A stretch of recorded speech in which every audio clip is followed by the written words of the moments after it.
Roll call for the city council meeting of Wednesday, April 3rd, 2019 at 9 a.m. Mr. Winarski, Ms. Allen, Mrs. Arrington, Mr. Jones, Mr. Potowski, Mrs. Shaw, Mr. Witherspoon. Please rise for a moment of silent meditation and pledge of allegiance.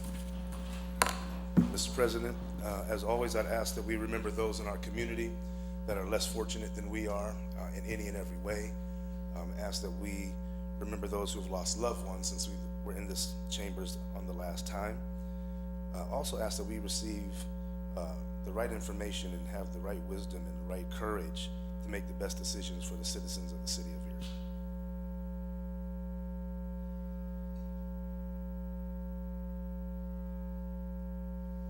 Pledge allegiance. I pledge allegiance to the flag of the United States of America and to the republic for which it stands, one nation, under God, indivisible, with liberty and justice for all. Approval of minutes for the meeting of Wednesday, March 20th, 2019, and bills for payment on March 29th and April 5th, 2019. Ms. Allen, Mrs. Arrington, Mr. Jones, Mr. Potowski, Mrs. Shaw, Mr. Witherspoon, Mr. Winarski. We have a couple of repository sales today. We have anyone here this morning for a repository sale? Please step forward.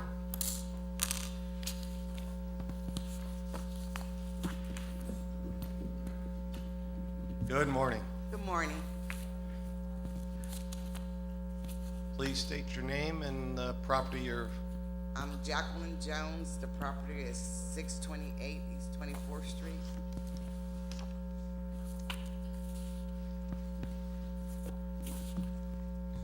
It's 626, I'm sorry.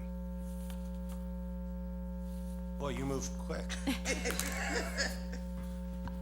At the suggestion of Howard Bibbs, who's on the Blighted Property Review Committee, we are going to ask standard questions for repository sales. So this is the first meeting we're actually going to be doing it. So could you tell us what your plans are, and do you have an estimate for the cost and the resources for what your plans are? Currently at 622 and 624, I run a daycare. Okay, The land next to it, we're want to get it for play area. great. Kids. Eventually, maybe even building on to daycare. Okay, it's vacant right now, though. Yes, ma'am. Thank you very much. Thanks so much. Have you been taking care of the property in Yes, the sir. meantime or in For the years last- past? For the last 3 years, we've been taking care of it. Thank you for doing that. Any other questions, council? Thank you much. Thank you. Anybody else here this morning for a repository sale?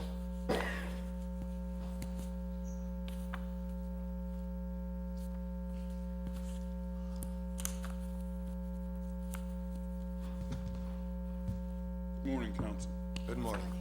I'm here concerning vacant lot 640 East 4th Street. And your name, please, sir? My name is Dwayne Durham. After your questions, I have a concern to raise.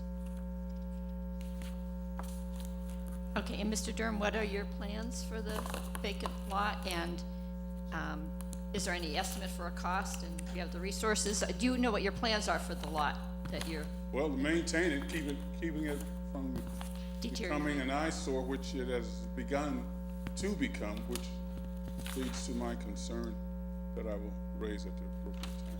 Thank you so much. Any other questions, council? Thank you for your I have a interest in concern that I would investing. like to raise right now. Excuse me? I have a concern that I would like to raise Regarding the property or regarding the regarding the city? property. Regarding the You property. can bring it up, sure. Thank you. I own the home at 642 East 4th Street. Okay. The property to the left of that, 640, and to the left of that, 638, is also a vacant lot because 640 burned down, catching 638. I appeared before you a couple of years ago purchased a lot now, 638. Getting closer to my home, 640, that's why I'm here today.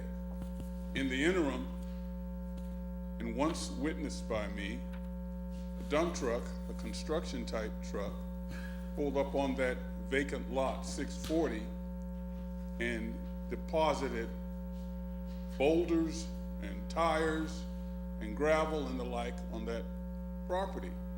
And I tried to stop the man, and he said, I have permission. What can I say? I left this, and I don't live up here. I live in Washington, but I do own the property. I depart the scene and come back a couple of days. There's another dump load of stuff there. Now, I understand from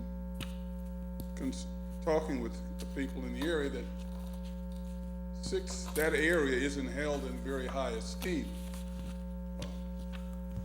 I live there, and I guess I can say that. But I don't think anyone has a right to just further, I'm trying to think of a nice word, but to deposit garbage in disrespect to the people that do live there and value their residences there, probably as much as folks on the other side of town. 2 trucks so far. Now that I hope to at some point with your consideration own that property, I'm wondering if there's something that can be done. I have maintained the grass and all, but I don't have dump trucks. And I can't remove that stuff they dump down there. I don't know if it will continue or not, but I'd like to see what the council would suggest. Perhaps if you could take the stuff that's already there, I can do something to maintain and make sure nothing else becomes, is deposited there. Mr. President? Yes. I had a similar problem to the gentleman. I have a field next to my house, which is finally filled in, but for many years I had the same problem. Unsanctioned people all the way from, you name it, Union City, every project that was known in the city of Erie would dump up in that vacant lot next to my house. Sometimes they would say they had permission. What you gotta do, sir, did you report that to code enforcement? I did not, I didn't. Okay, I would suggest this to you, I did it too. If you have like many of us have a cell phone today or a camera, take a picture of the truck, call code enforcement, and have them contact the owner to make sure, number one, he does have permission.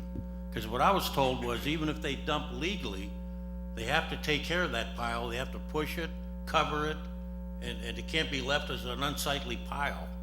You know, you're allowed to put certain fill in there, but not everything.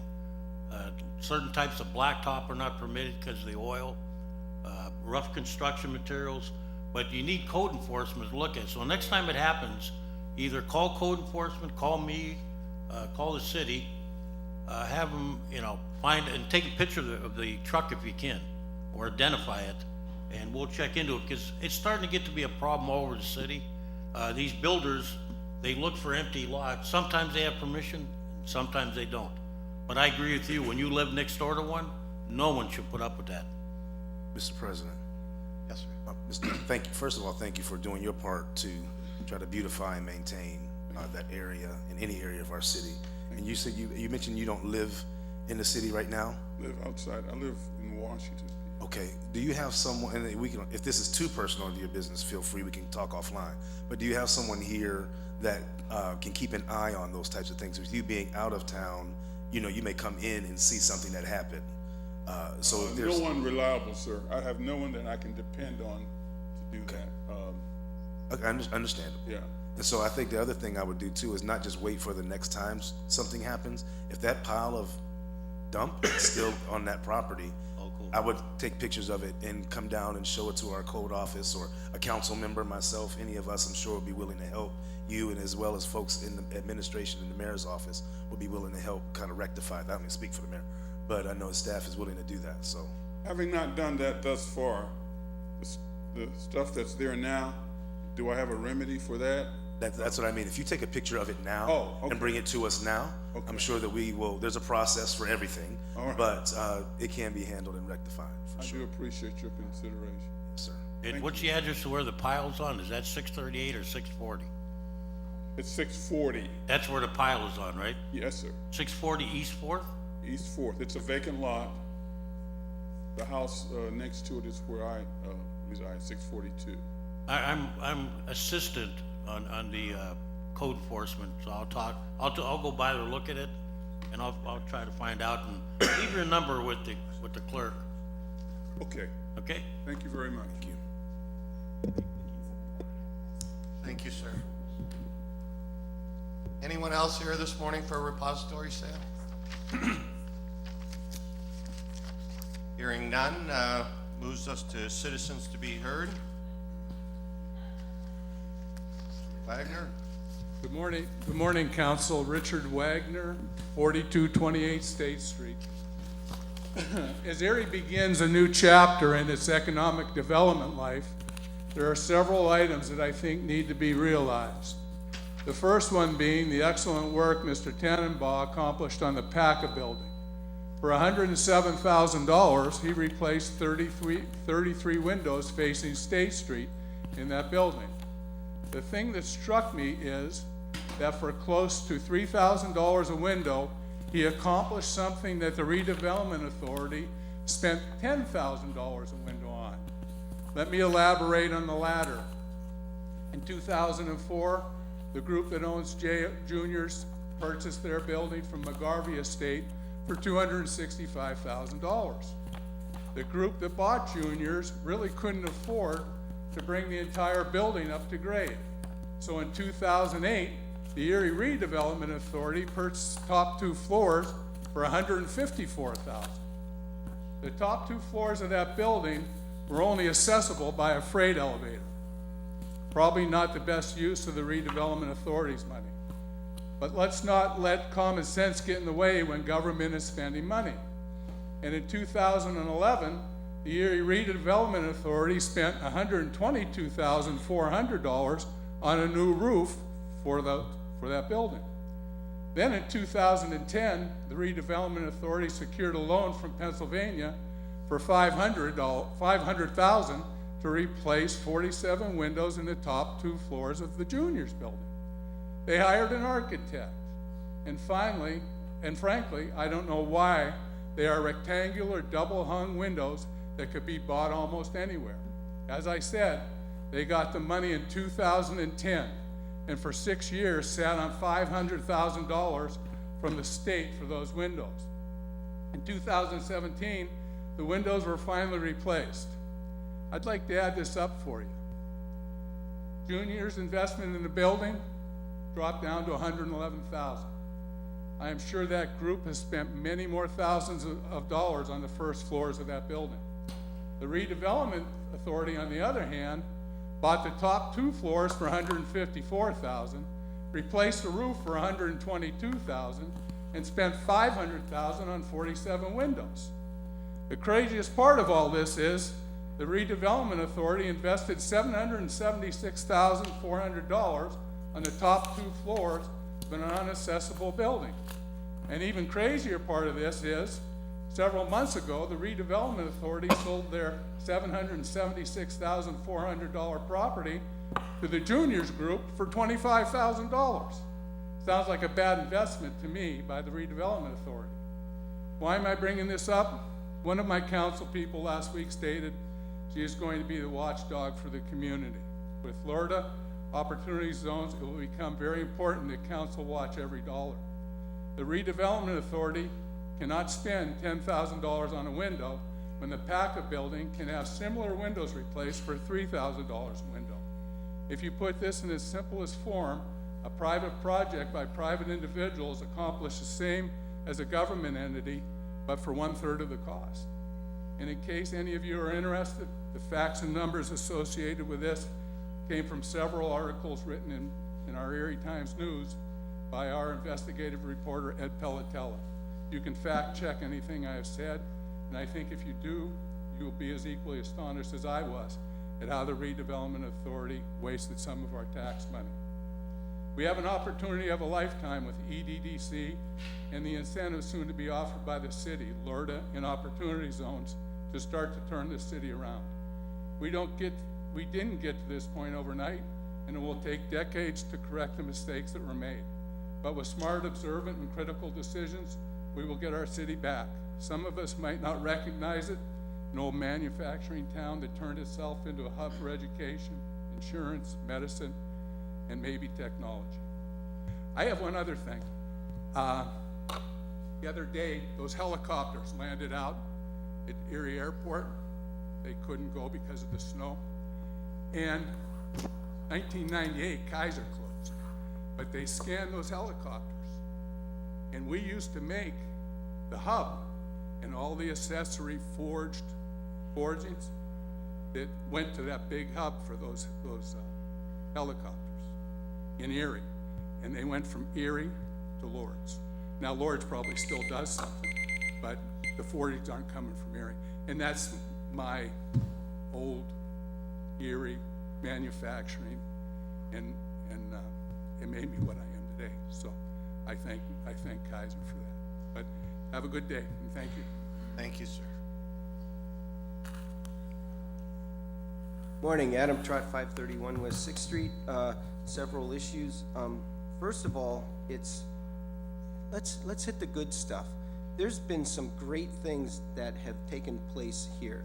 One of which was last meeting when Liz Allen had the planner write what kind of people do you want on the planning commission. That was excellent. That set the stage for the conversation. That's great work. With Kaz telling the guy about clean fill, there's clean fill regulations. The guy does have recourse. That's empowering a citizen who has a concern that they can do something about it. That's fantastic. I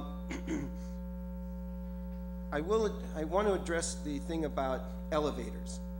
There's a serious problem in cities like Erie all across the nation, and that is that upper floors are not accessible on these older buildings. We need to empower the Code Variance Board to be able to allow occupancies to happen on these upper floors without requiring an elevator. Another issue is sprinklers. A lot of these upper floors are not structurally built for a floor load that can take a commercial use, but they are built for residential use. And right now, if you have a building, I've got a project like it right now, where the upstairs was apartments, but there's no certificate of occupancy establishing that as an approved use. So now they're lost. They either have to sprinkler the whole building to restore the apartments, or they have to do structural upgrades in order to make the second floor usable for commercial. So that is a significant issue that we need to attack, because we have a ton of upper story space that could be put to good use to help nurture the town's resurgence. And a code is a problem. That's why we have variance boards, to address those things.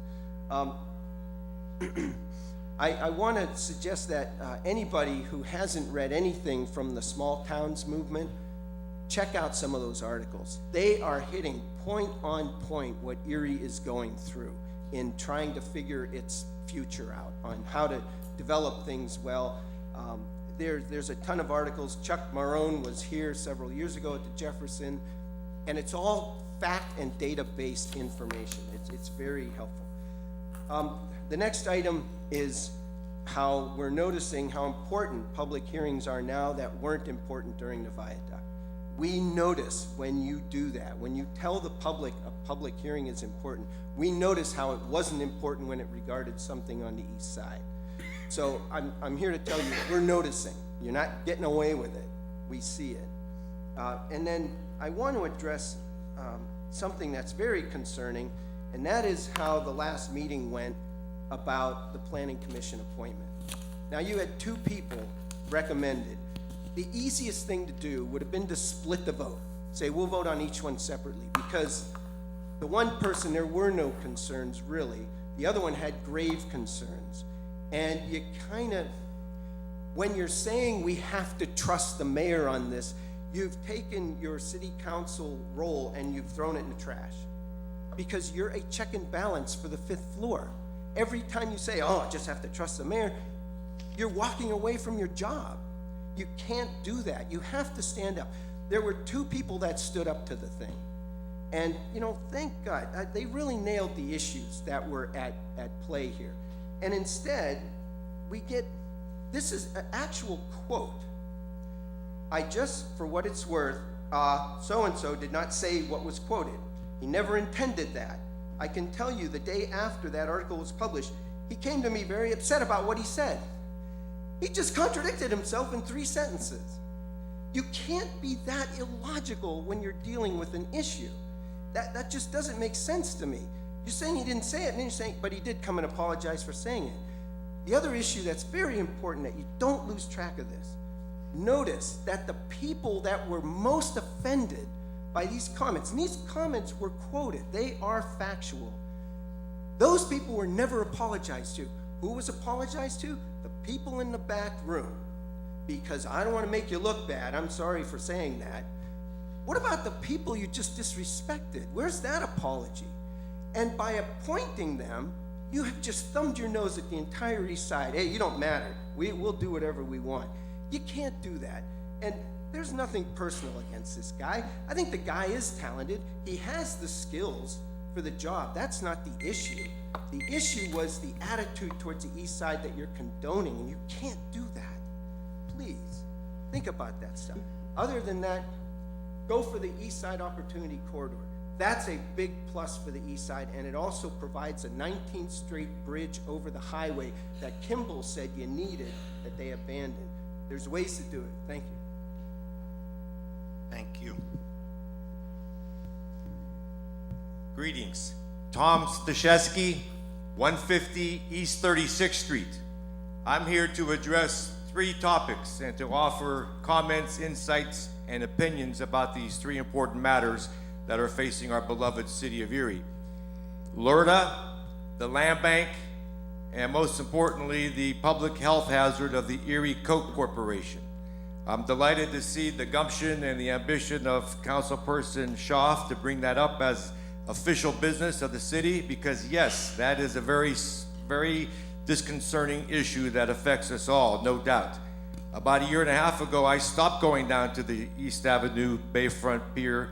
I spent hours down there before in the past, and now I refuse to go there because of the personal health hazards that I believe are a result of the unchecked business there.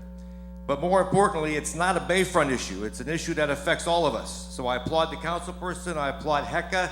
There are HECA representatives behind me that should be given credit for bringing this up for years. Hold Erie Coke accountable. So that is an important issue. Yes, we must hold Erie Coke accountable. As I mentioned earlier, I live some 36 blocks away south of that polluted site, and it affects those in my neighborhood usually at night. Usually when under the cloak of darkness, that's when there's all sorts of emissions, I believe, coming forth. And I smell them, and it's not just an annoyance. They're 36 blocks away, drifting everywhere, going into the water. And I also applaud HECA on their efforts to bring in a researcher, an esteemed scholar, former colleague of mine, Dr. Mike Campbell. So I'm glad that Mike Campbell has stepped up to the plate to get evidence of all that pollution. And that's also another example that I've been addressing over the past couple of weeks, that when you look at his employer being tax exempt, Dr. Campbell is offering really a variation of a pilot. It's a silent services in lieu of taxes. So great job on that. The land bank, I'm studying that issue further, the pros and cons. I'm delighted to read about the topic of a public hearing or hearings. My personal opinion is, why not have a hearing for each of the partners? As the partners are nearing some sort of an agreement, let's break it down for 3 separate hearings to see how it affects the school district, how it affects the city, how it affects the county at large. So that'll be very important. I'm looking forward to either one or all hearings. The topic of land bank. That is, I believe, another opportunity for all of us to work on the blight, the decay of many homes. I'm glad to see that is occurring and that homes are being demolished. Yet that entity called the land bank, I don't think really too many people know what that land bank's all about. I've been doing a little personal survey, straw poll, non-scientific, asking people, what do you know about the land bank? Oh, that's that new credit union that was built down on State Street. What do you know about Erie County Land Bank? Oh, it's a new bank in town. We can go there and get loans and deposit money. And then I asked him a third question. What do you know about neighboring New York State and their similar legislation known as the zombie legislation, zombie home, zombie property? As I reviewed land banks on a statewide and national basis, New York State, I believe, is leading in terms of their formal zombie legislation to eliminate and eradicate all sorts of blight. It was so successful that they recently came out with a zombie 2.0. So when I mention that, people say, oh, abandoned homes, properties that are vacant, properties that are owned by deceased persons, properties that have been foreclosed but never completed. So not to copy New York State, but why don't we come up with a campaign to let people know what is a land bank and what is the Erie County Land Bank and how it affects our city. So those are some points, some comments, some insights, particularly concerned about the pollution. And in closing, oh, by the way, anytime I do speak, I have proper evidence, citations, references, bibliographies, the whole bit. Thank you for your time and effort. Take care. Thank you.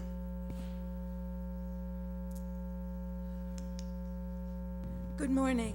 Good morning. My name is Janice Etchison. I live at 345 East 9th Street. I am one of 6 concerned citizens that formed the group Hold Erie Coke Accountable at the end of this, I'd say the summer of 2018. And we did so because of our concerns for the environment in Erie and its impact in Erie. And we have some, as the former speaker said, we have indeed some prominent environmentalists, both in their humanity and concern for the environment and also their knowledge, part of our group. Sister Pat Lupo, Benedictine sister, who for years, I say she's been involved with environmental issues since she was in the womb. And she received a couple of years ago an award from Penn Future, a statewide organization which awarded her top woman environmentalist in Pennsylvania. We have Dr. Mike Campbell from Mercyhurst University, who specializes in environmental studies and is especially knowledgeable about water pollution. We have Michelle Holman, professor of environmental studies at Gannon University, whose expertise deals with air pollution and studies of how to measure air quality. And then there are a few others of us who are very concerned citizens, and I'm one of them. What I'm here to say is not to talk to you about the science, because we're having a meeting in 2 weeks, April 16th at Erie Middle School, and we hope that many of you or all of you will attend. And we will present an informed group of people from Pittsburgh who have been part of the environmental awareness in Pittsburgh they are called GASP, Group Against Smog and Pollution. They are advising us. They have much knowledge about the DEP and violations, etc. So we will have that meeting. But the other thing I want to say in support of Councilwoman Schaaf's decision to present a petition for all of you to sign and send to DEP, what I want to say is this is not just an East Side issue. For too long, it has been considered a problem on the East Side. And I'm here to say it is as much a problem for the West Side, for all of Erie. We know, and Dr. Campbell has done investigations, there are dead fish lining the bayfront at the Coke plant site. He has seen dead fish that look like their skin is polluted with dangerous elements, and you can even see blood on the surface of their skin. That pollution is right at the edge of the Coke plant, and that pollution is in our water. And where do we get our drinking water? All of us. It comes from Lake Erie. This is a serious concern for the whole city. Please sign that petition. Send it to the DEP. Thank you. Mr. President, excuse me, can I ask you a question? Can you give us the date and time of the meeting again at Yes, middle it's school? April 16th, East Middle School, starting at 6:30. Okay, thank you. Thank you.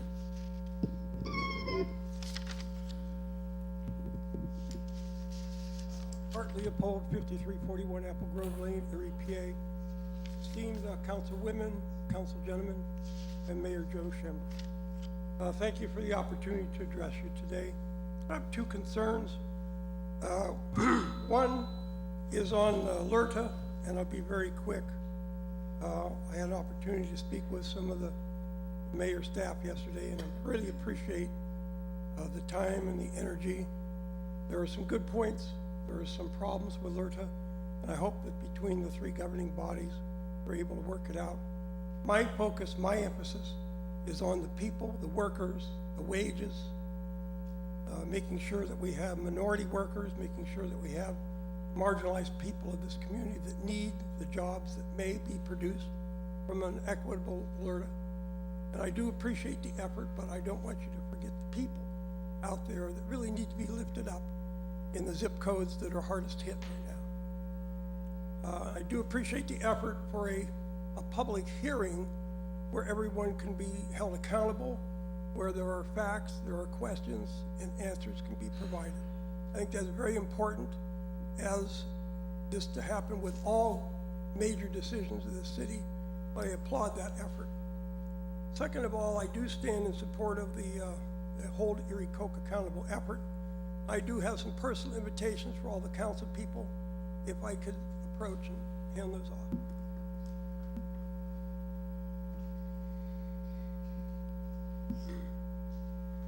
A few words about Erie Coke plant. We wish that they were the kind of ownership and the kind of company that invested in a plant that the people could be proud of. We wish they were able to stand up to the standards of the DEP and the EPA, but time and again, they've proven that they can't do this. They have had violations and paid fines, and that is no way for a company to operate. We wish they could be a responsible employer down there. We need jobs, and I hope that if something happens to that Coke plant, we all stand behind the workers and help them secure other positions, other places. But the primary issue is for the community overall. We want a safe environment. We want clean air, clean water, good soil, in order for this to be a community of choice in the 21st century. Thank you. Thank you, sir.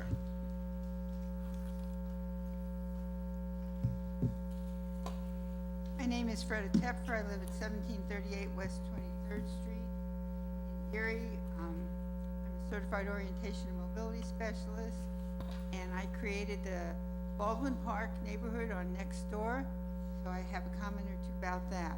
I would like to thank everybody for being here and the cameramen from the news media. I would like to encourage the news media not to summon the mayor or the members of the council for an interview during the public comment period. I think it's not appropriate, and it gives a bad feeling to those who are speaking to have the mayor or the members of the council absent because they are being interviewed. It's just a common courtesy. So it is now early April. In fact, it's my birthday, and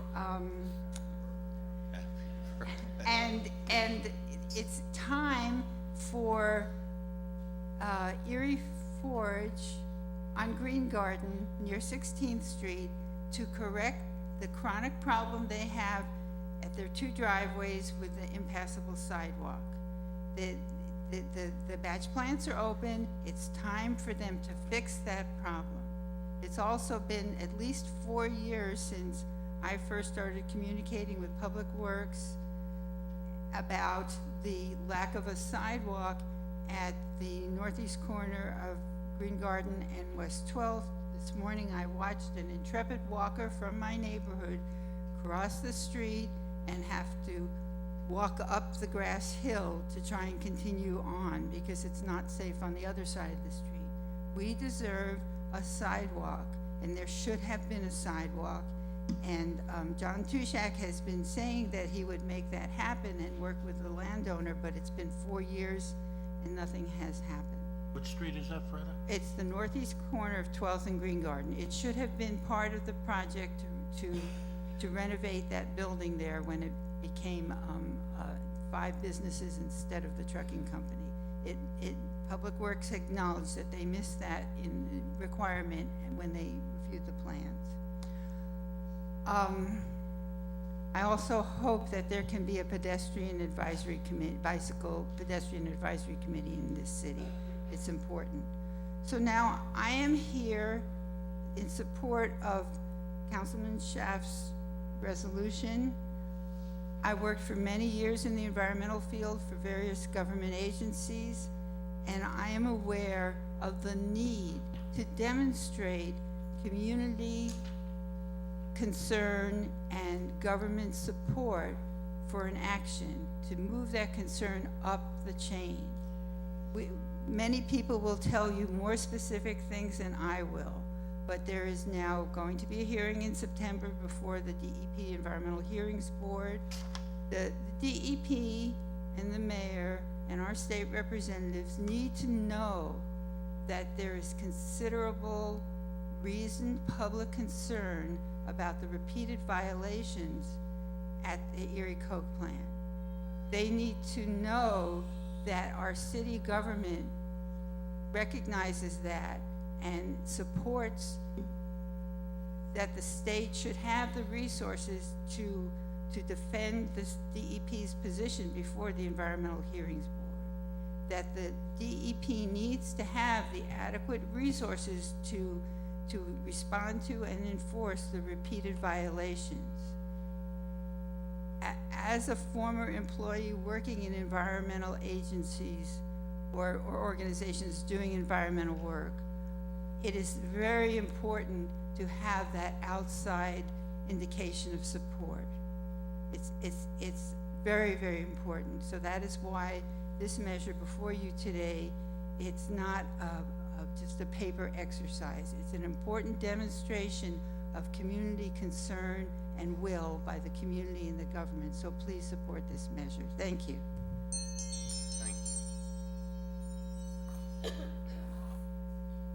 Morning, council members, mayor. Martin Wisnowski, 402 Harvey Avenue, Erie. Approximately 10 years ago, a colleague of mine, Kathy Pedler, and I took it upon ourselves to go to the DEP offices in Meadville, spend $150, photocopying basically failed consent decrees between the Erie Coke Corporation and the DEP. At that time, the Erie Coke Corporation paid numerous fines and once again entered into another consent decree with the state to correct violations which were occurring at that time. They were, let me give you a little background. What the coking process is we see those hopper cars full of coal. It is cooked in a vacuum to remove the most harmful chemicals, some of the most harmful chemicals and toxic chemicals and carcinogenic chemicals known to man. Benzene, atrazine, all the zenes you can possibly imagine, all of which are carcinogenic. And they were to correct their emissions from Coke Battery B in particular, which was supposed to be rebuilt. At that time, I famously or infamously called for the closing of the plant due to its toxic environment and toxic effects on many of my neighbors.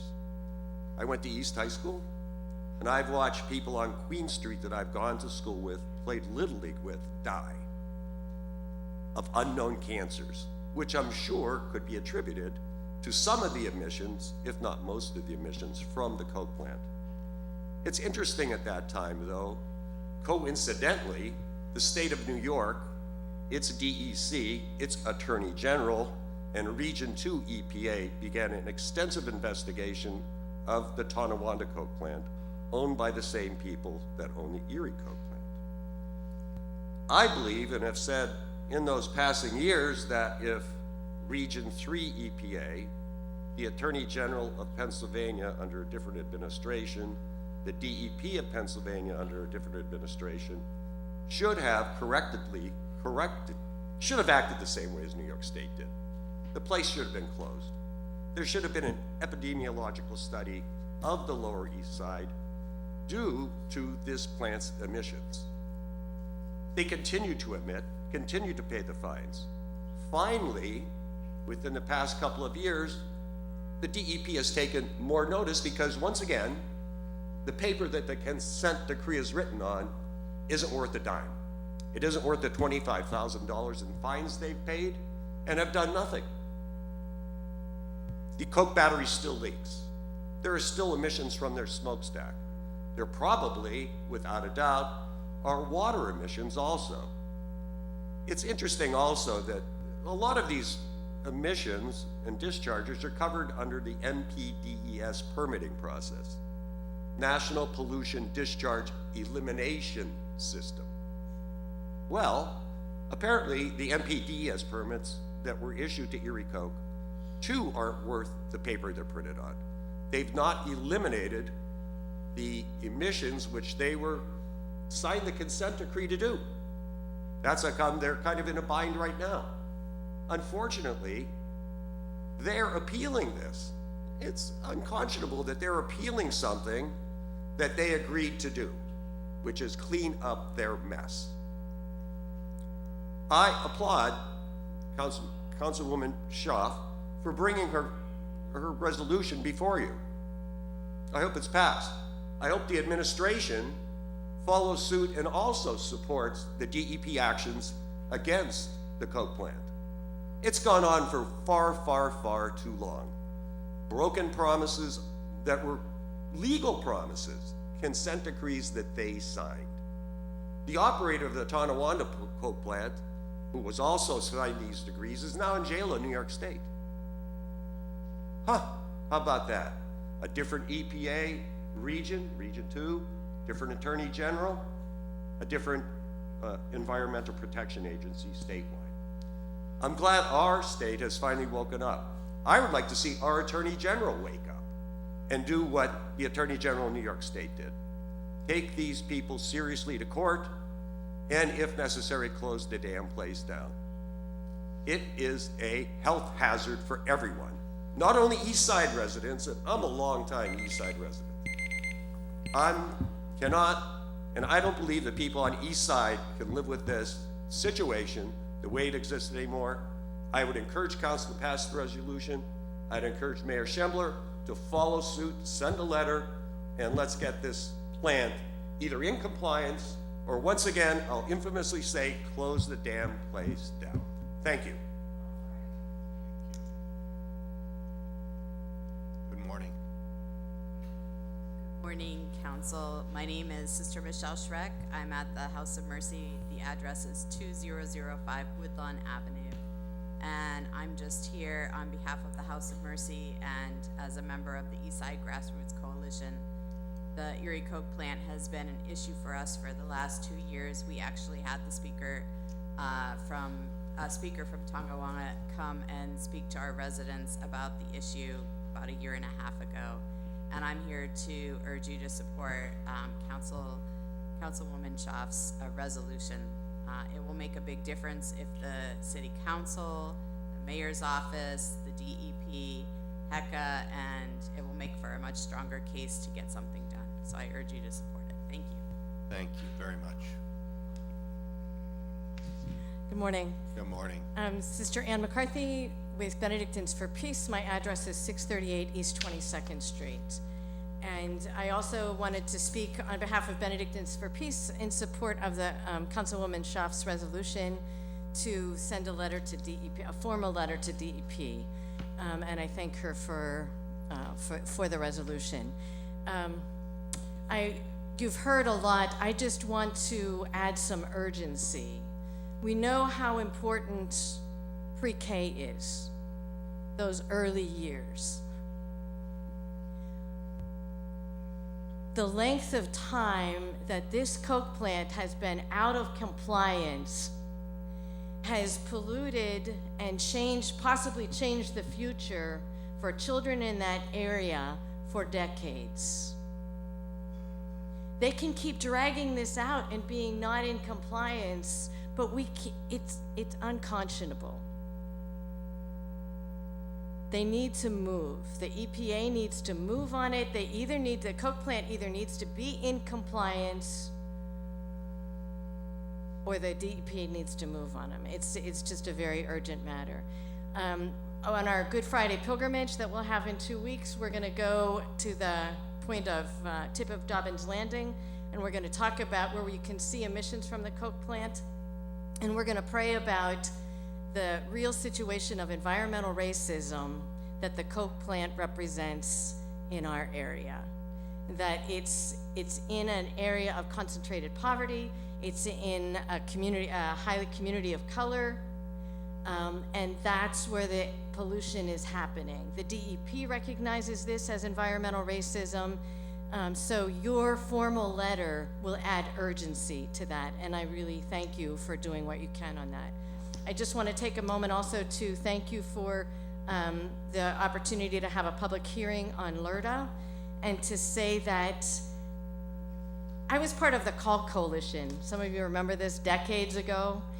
The main issues that we were trying to get at with different policies was the racial wealth gap in Erie. So far, we have not found an effective strategy or policy to address the racial wealth gap, which has increased in the times that since we were working with the CALL organization. LERTA is a gift to corporations. It's to ask for local hires from an area of concentrated poverty is not causing them any extra money. It's asking them to do what they should do. So I would suggest that for every decision that comes before us as a city, as a county, we should be asking, what does this policy do to the racial wealth gap? Does it increase it? Does it decrease it? That should be a consideration in every decision that we make. So far, the only concrete strategy that I've seen for addressing the racial wealth gap are the community benefit agreements and the community college. If there are other policy strategy ideas out there, we would be glad to hear them, but we've got to have that conversation. And thank you for all of your work and all of your efforts. Thank you very much. Good morning. Pat Lupo, I'm with the Benedictine Sisters. I live at 345 East 9th, or 355, excuse me, East 9th. I'm a member of HECA, and you've heard a lot about this group. One thing that I would like to just, I guess, stress is that, this is a moral imperative. This is a moral issue that we're dealing with. Everyone has the right to clean air and clean water and good soil. Ann touched a little bit on the children. The particulate matter that's being emitted by Erie Coke is very small, and it settles. And it's settling on our playgrounds in those neighborhoods. It's settling in people's gardens in those neighborhoods. The operational permit that is up and that has kicked in the need for the public hearing, which now is probably not going to be for another year. I can't imagine. We were told last year that it was supposed to happen by this time. That's all based on air issues. And HECA has engaged GASP, the Group Against Smog and Pollution, to help us with the air issues, and Michelle Homan is helping us in that area also.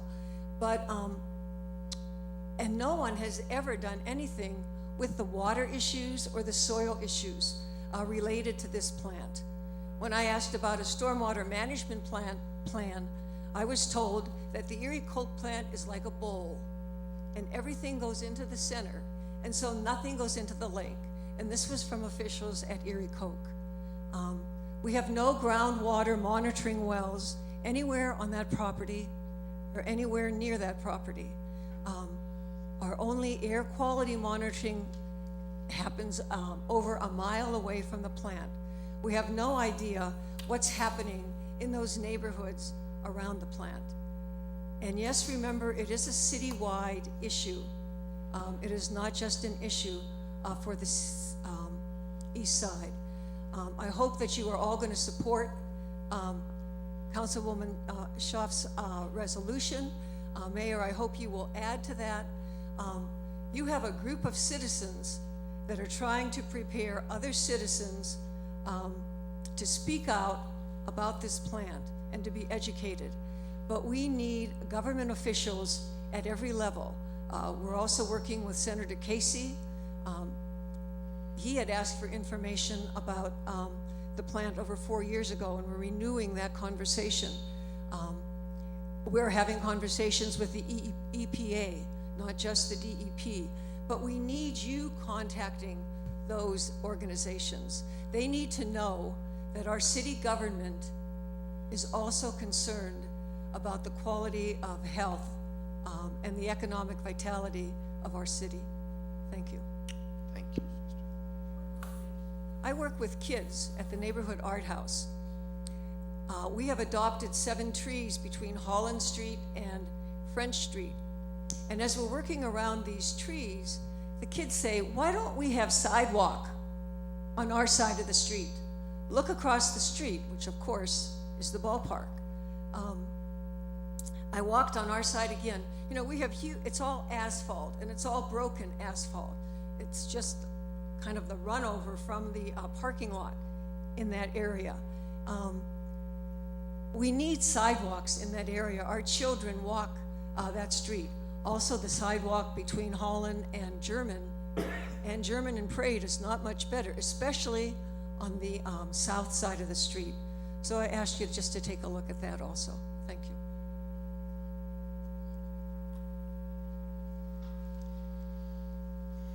Good morning. Good morning.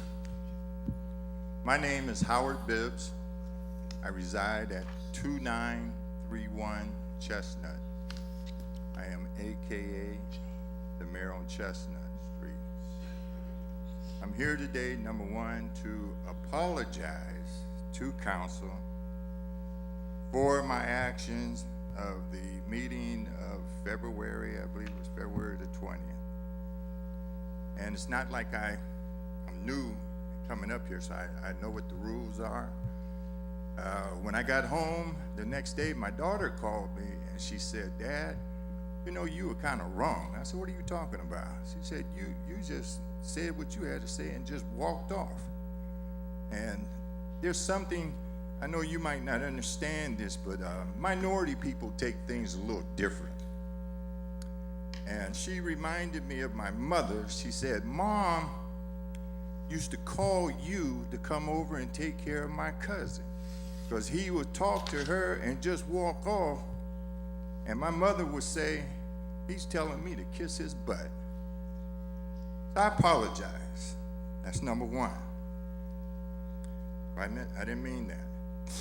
I guess I was a little aggressive, and I apologize for my action. I do want to say to new homeowners that live here in Erie that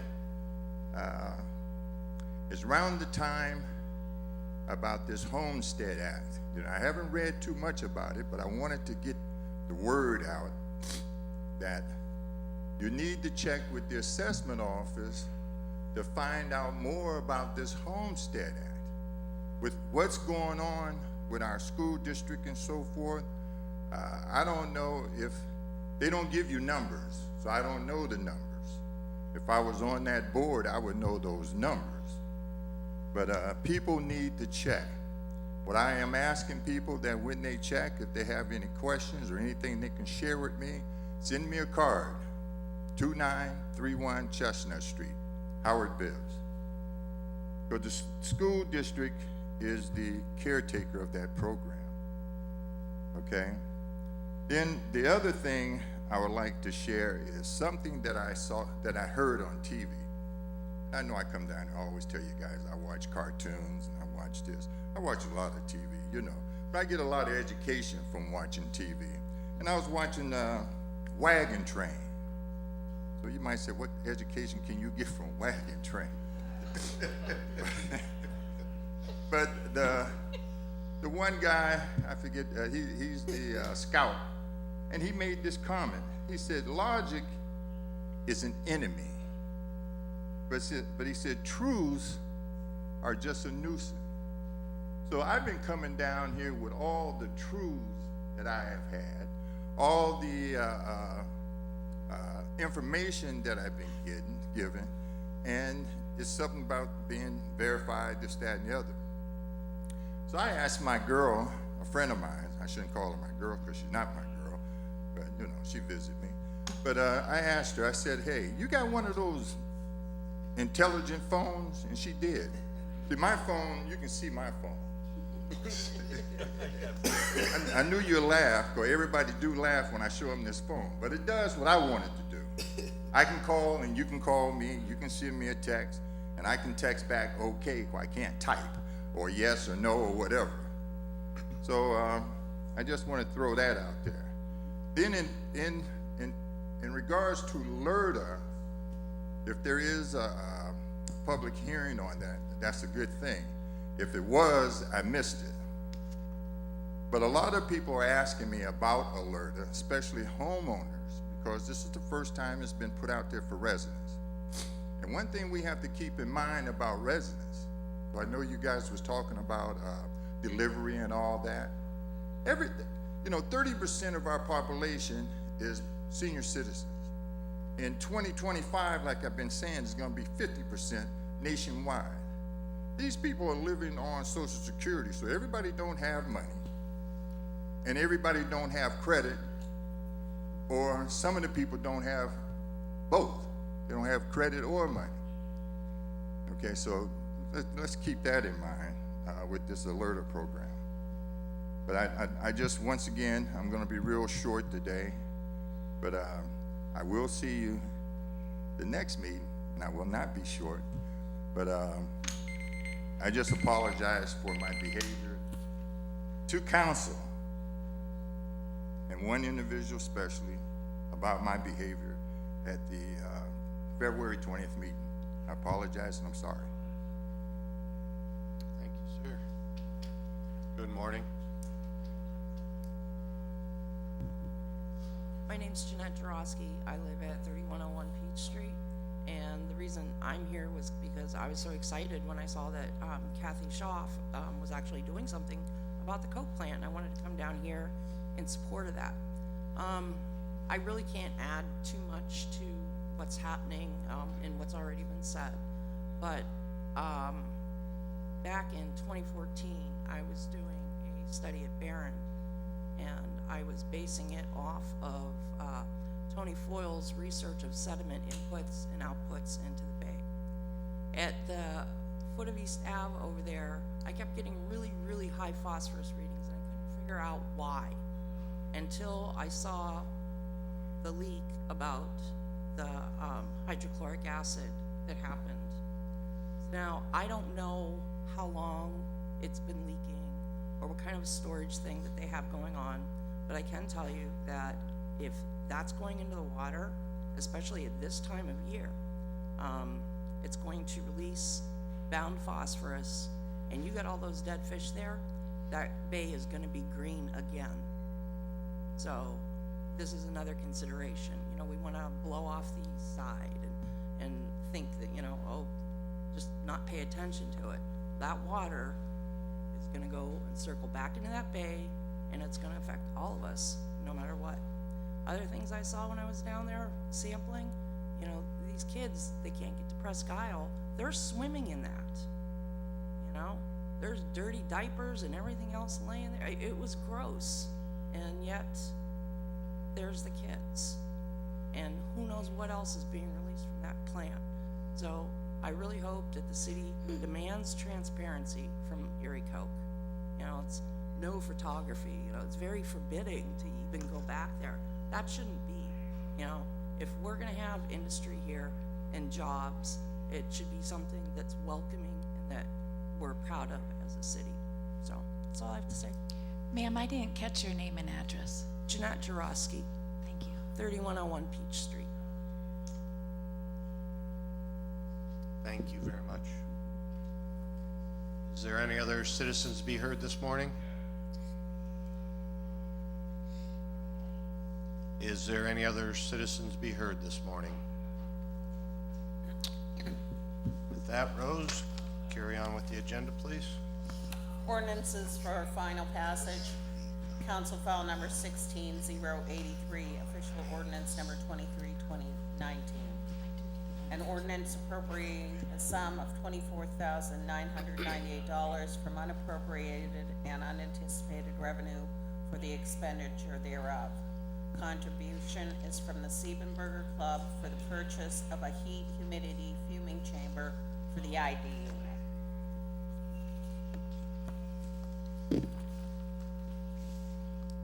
By Mrs. Schaaf, seconded by Mr. Jones, the council file ordinance bill number 16083, and now known as official ordinance number 23/2019, be finally passed by the city council. Ms. Allen, Mrs. Arrington, Mr. Jones, Mr. Potowski, Ms. Schaaf, Mr. Witherspoon, Mr. Winarski. City council passed official file ordinance number 23/2019 finally by yeas 7, nays 0.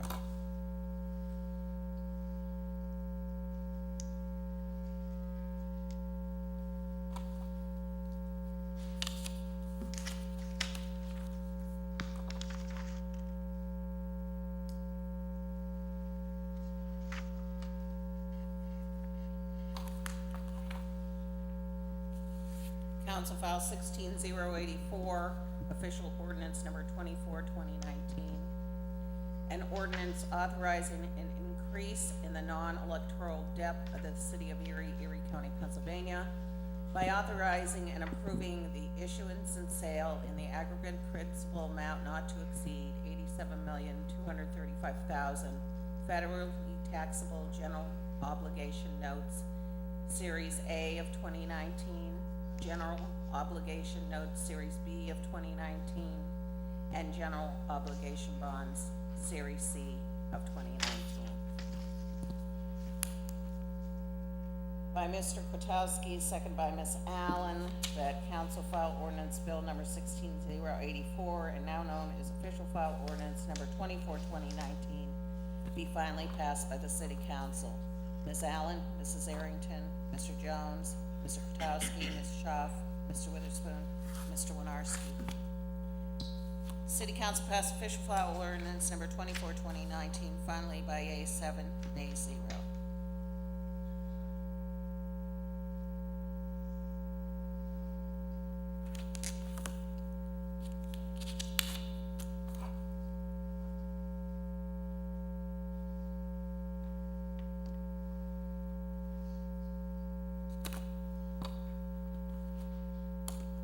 Council file number 16085, official ordinance number 25/2019.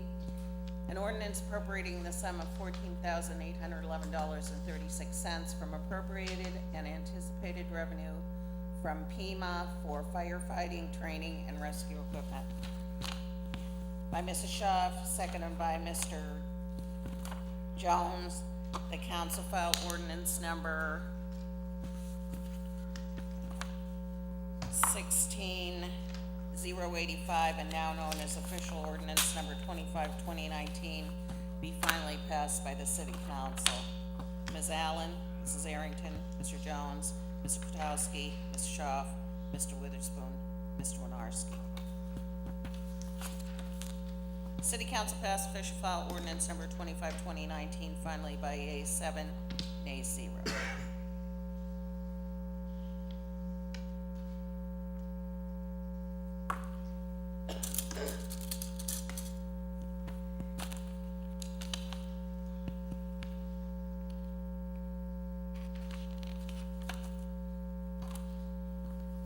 Ordinances for first reading.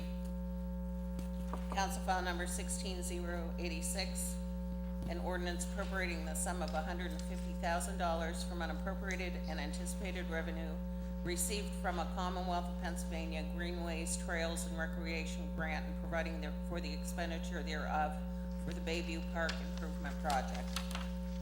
By Mr. Witherspoon, second by Ms. Shaw, the council file ordinance number 16086, having been read, is hereby adopted on first reading by the city council. Ms. Allen, Mrs. Arrington, Mr. Jones, Mr. Potowski, Ms. Shaw, Mr. Witherspoon, Mr. Winarski. City council read and adopt council file ordinance number 16086 by yeas 7, nays 0 on first reading.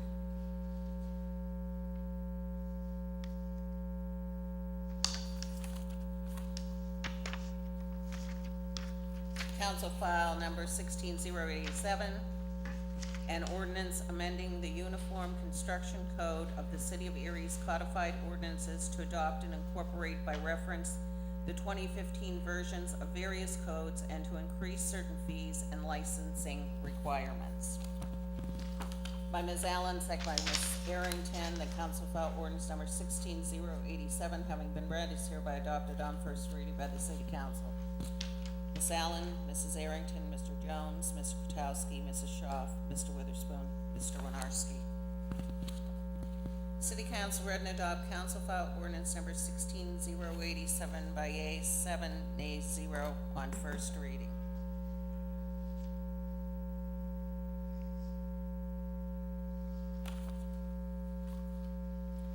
Council file 16088, an ordinance appropriating the sum of $2,500 from appropriated and anticipated revenue from National Night Out. By Ms. Shaw, Mrs. Shaw, second by Ms. Allen, that council file ordinance number 16088, having been read, is hereby adopted on first reading by the city council. Ms. Allen, Mrs. Arrington, Mr. Jones, Mr. Potowski, Mrs. Shaw, Mr. Witherspoon, Mr. Winarski. City council read and adopt council file ordinance number 16088 by yeas 7, nays 0 on first reading.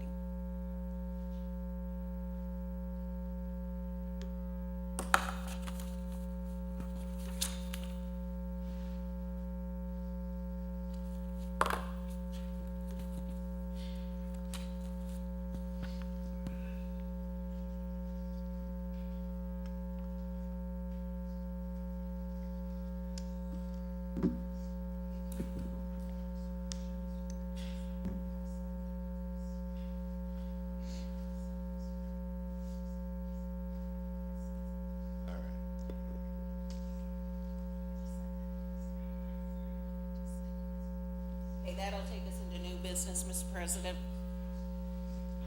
Old business, new business. Oh, wait, we do have something under old business today.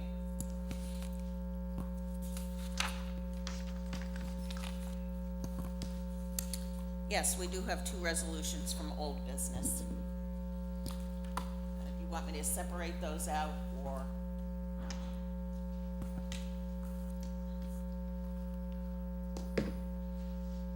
Yes, once the council wants to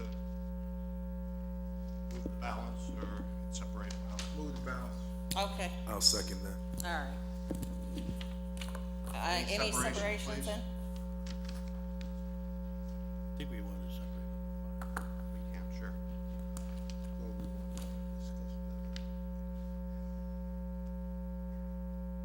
Any separations, council?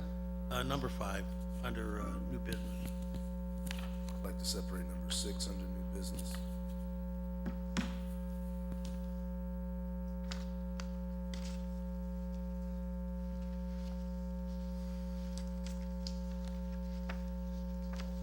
Okay.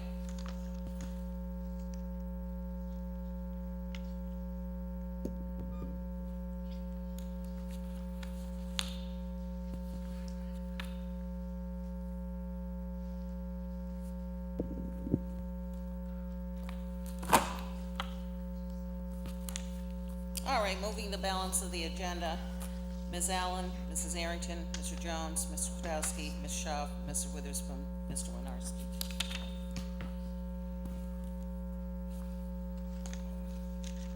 by, oh, hang on, I gotta talk to you.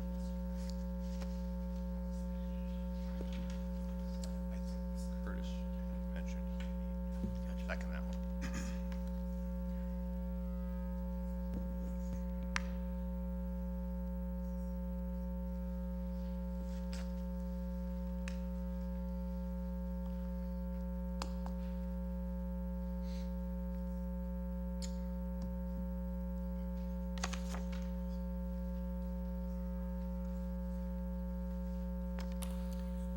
By Ms. Allen, second by Mr. Jones, that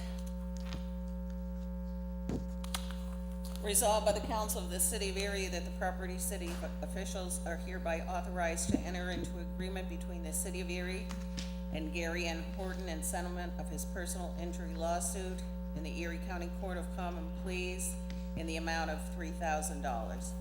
Discussion? I'll second it. We already had a What am I second on seconding that. for? Discussion. Oh, yeah, second.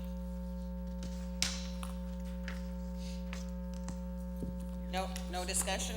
Okay, yes. I separated this because I want to vote on it. I wasn't satisfied with the discussion that we had concerning this issue. Certain information reached my attention that I thought needed to be looked at. I'm still not comfortable with it. I think it sets a dangerous precedent.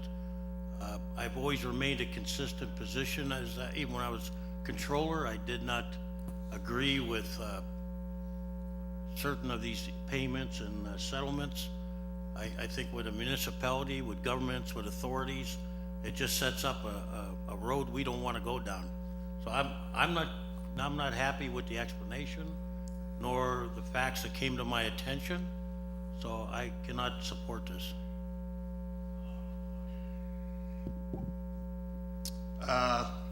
As well as I am not going to support this, only for the reason that, just as my colleague said, it does set a bad precedent.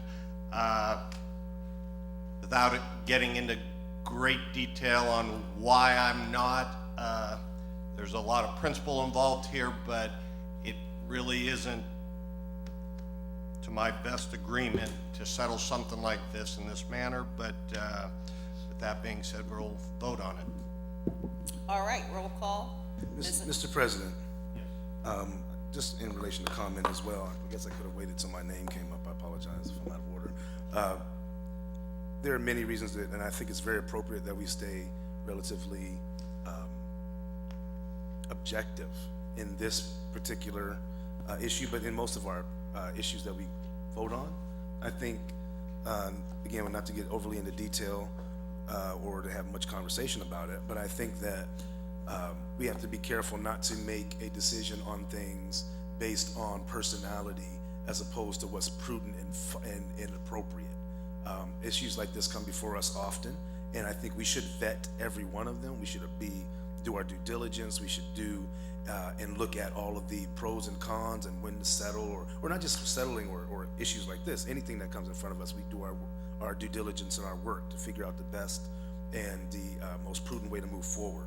I think the information that was given to us in my own research and conversation, I think that this is an issue that's been a legal matter for the city for over 4.5, close to 5 years or so.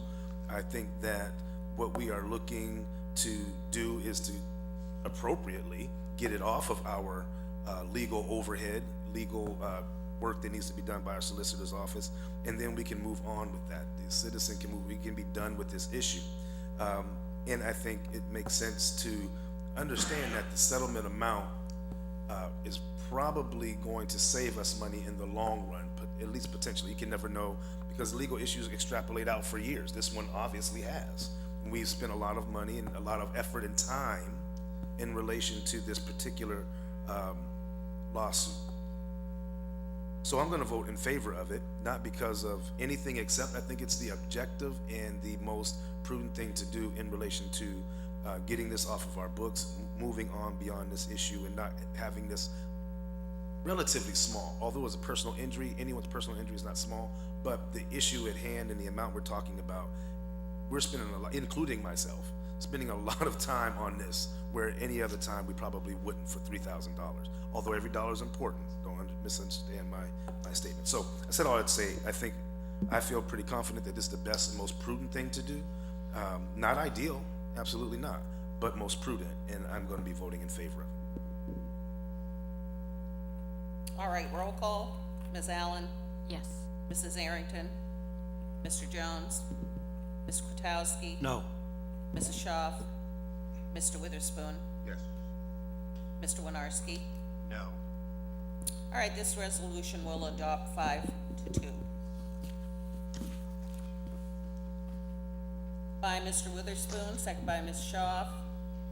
Resolved by the Council of the City of Erie that the proper city officials be and are hereby authorized and directed to execute an easement agreement between the City of Erie and Endora's Bubble, tenant of 516 State Street, Erie, PA 16501, for the installation of a 13-foot-long temporary dining area that will protrude 7 feet into the public right-of-way on the west side of State Street.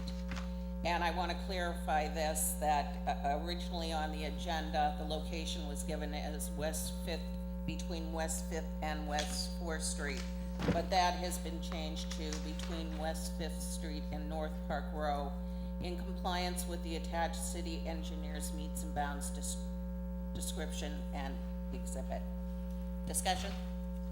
Mr. President, I brought this, or separated this issue for discussion. One, when I was a member of City Council before 2018, many of us that were, and some of us are still on the council from that time, had concerns about the continual giving away of easements to for-profit businesses that benefit financially from the easement that's been given by the city. And it's a free deal. We're in an area, in a time in our city where we're talking about, saving money. Some money you can't get away from spending. It's the cost of doing business. Sometimes you have to cut your losses, even like what we just voted on a moment ago. I think that's, kind of a cut our losses, let's move forward and not spend any more money on it. Those types of things are necessary. But this, to me, and this is, first of all, let me say this as well. This is not personal toward this business or anyone in conjunction with this business or connection, but I think it's a principle thing. And the principle is that we're giving away what we are calling some of our most valuable space, our downtown, some of our most influential space in the city, our downtown, some of our, where we're investing millions of dollars with for-profit businesses, nonprofit, City of Erie is investing, downtown district, we're investing, and then we turn around and give things away for free. I would kind of, a little bit, I like being edgy, but in 2017, I think it was, I brought this up and I got some hate mail. I couldn't believe it. It was hate emails, you're a jerk, you're against business. I'm absolutely not against business. I love the concept. I may be a patron. That's not the issue. The issue is that we're giving prime space away for free to a for-profit entity in our downtown or anywhere in our city that they're going to benefit financially from. To me, it just is the cost of doing business. This should be, and this one is unique because this one is telling you we're getting ready to make some money. They're saying we're going to make it food. This is going to be for our business. Others haven't been as open to say that this is going to be, tables and restaurant, an extension of our food service opportunities to our customers. This one is explicitly telling us this is going to generate more revenue for our business. Then I'm comfortable with charging you for that. And it's a cost of doing business. Now, we just had maybe a month or two ago, we raised and rightfully so, and I think we could have raised it more, to be honest, but the vendor's fee for our food trucks and vendors in our community. We raised it $100. I'll quote the media, say we raised it 100%, and we did. It was $100. It was what? Less than $10 a month. All right.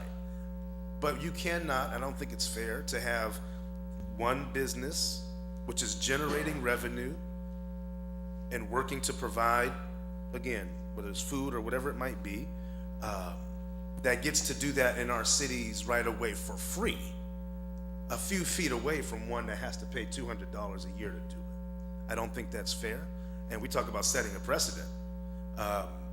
That's one of the things that I think we're absolutely lopsided in the way that we're giving these opportunities for downtown vendors and for business to grow in our downtown or wherever we're having vendors and giving right-of-ways and easement right-of-ways, So I'm gonna vote no for this, not because of the project, not because of the individuals or the business. I love what I've seen, I love what I've heard, I've done a little research. Like I said, I might be a patron, but giving it away for free to a business that's going to generate revenue from it, I don't think is appropriate. I've never thought it was appropriate. I raise this issue all the time in my tenure on council. But and we have historically, we actually had with our previous administration, we'd asked the solicitor to look into what is the viability and what is the opportunity or ways that we can put something on the books that we have a fee for this. It kind of never came back to us. We threw it in and it just went into the abyss. But I think and I hope that I'm going to do with this new administration and new solicitor and staff the same thing. Ask how can we appropriately assess a fee to something that we are always saying how valuable it is. How can we assess a fee that will benefit the city and not overly burden the business owner, just it's the cost of doing business. How do we do that in an appropriate way? A couple things would be just, again, working through Dave Rocco's office. This is to me an extension of that in relation to the engineer's office as well. So I will be voting no for this, and would ask my fellow council members to consider why we're voting for this or why we're not voting for this. Because again, if we want to talk about setting precedent, we're continuing to set precedent that people can make money in the city, downtown, and don't have to pay to play. So. Mr. Jones, I agree with you. We talked about this at the budget hearings. I'm voting yes, just because we're already into the season. We already approved one, I think, at the last meeting or the meeting before. So it's kind of like I don't think we can do it midstream, but I would totally support making sure that this is implemented for next year. There's other cities that already do it. There's best practices, and it's based on an initial fee based on what the city costs are to go out and look at the site and make sure that the insurance is in place and the liability. So I agree. We keep talking about this, and I'm glad you brought it up. And again, it's not an anti-business thing. It's the city's time that goes into this. So I'm with you. Going forward, I don't think we can do it just since we already approved one just a couple of months ago for another business. So 2020.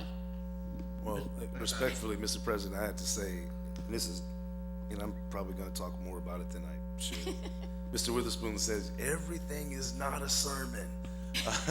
But I think this is a point because respectfully, this has been always the response to this statement that I make and the stance that I make is that we did it previously for someone, and so it wouldn't be fair. Well, we're always going to be doing this work. Until we stop and do something different, we'll continue to do it the way we've always done it. And so I think it's simple. We can do what we want to do. I mean, as a body, we can pass an ordinance, a resolution. We can do what we want to do when we want to do it, and we can formalize it and budgetize it for next year, absolutely. But we can vote yes or no in the now to say it, because here's what happens, is if we continue to just do what we've always done, it'll get to budget session and it'll be very similar to what other things have been. We have great conversation around budget session, we get fired and we're vehement about it, and then the next thing you know, we're in April and we haven't adjusted anything in relation to it, and we're going to talk about it next budget session, and then it's going to be April again, and that happens all too often.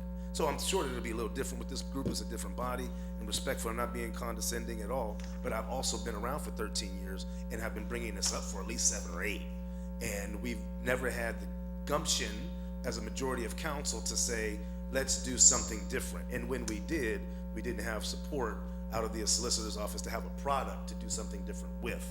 So I'm hoping this will be different. And again, we can vote on it and do what we want. We do that all the time. Mr. President? Yes, sir. I want to comfort Mr. Jones and try to ease your pain. I talked to Councilwoman Ellen, her and I have been having this discussion, and we plan on introducing this pretty quick. Am I correct, Councilwoman? We're gonna instruct the solicitor, which, by the way, this solicitor is responding to us. I wanna say that publicly. And when we give them some, at least we've been getting answers back rather quickly.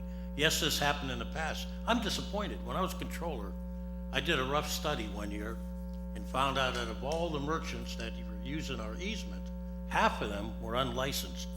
Now that means they didn't even take the courtesy, and all we ask is that you indemnify the city by putting us on your insurance plan so that if something happens, a fight, a brick falls off the roof, somebody walks into some of the furniture, whatever happens, the city is indemnified against that. Am I correct, Solicitor? Yes. So that we're not responsible, we've given you permission. I was disappointed. I mean, yes, if you go to the state and you try to get a liquor license to sell liquor outside the establishment, you have to not only get an easement from the city, but an extension of premises. And they don't give that away for free, I can tell you that. So what I think we're gonna have to, well, I'm gonna vote yes on this one. I think I've talked with Mr. Rocco and the solicitor before. We can, put these ones in that we're doing, but I think we can still go back and implement a fee, like, starting next year for everybody. But what we need to do is go out there and find the ones that are illegally doing it. And there are many out there. Because it's not fair to the people like this woman who's coming here and asking for a legitimate easement. And that's why I'm gonna vote yes. But to those that are not cooperating, we need to go after them. And, we got slammed when we did the food service thing. Oh, they don't do this in Pittsburgh. Pittsburgh's half the cost. Let me explain something to you. Pittsburgh has a business tax under the second class code of the Commonwealth. We don't. And it's time that the city, yes, Curtis, we stop giving things away. And I know I see Mr. Wells out there, we get in trouble when we talk about amusement taxes and everything. But it's time that we don't have many avenues to cover our budget. And I can't keep going to the citizens, so yes, I'm gonna be in support of an easement tax or whatever we wanna call it. Because if you're gonna benefit, then so should we, I agree.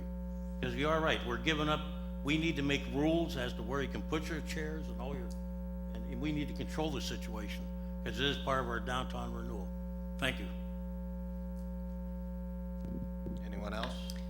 I am voting yes, but Curtis, I completely understand with what you are saying. It's just that we at the present don't have anything written up as an ordinance. I applaud this new business. It's a risk, a big risk to start a business, and that's a dream of mine that I never had to put into fruition because of the risk taking.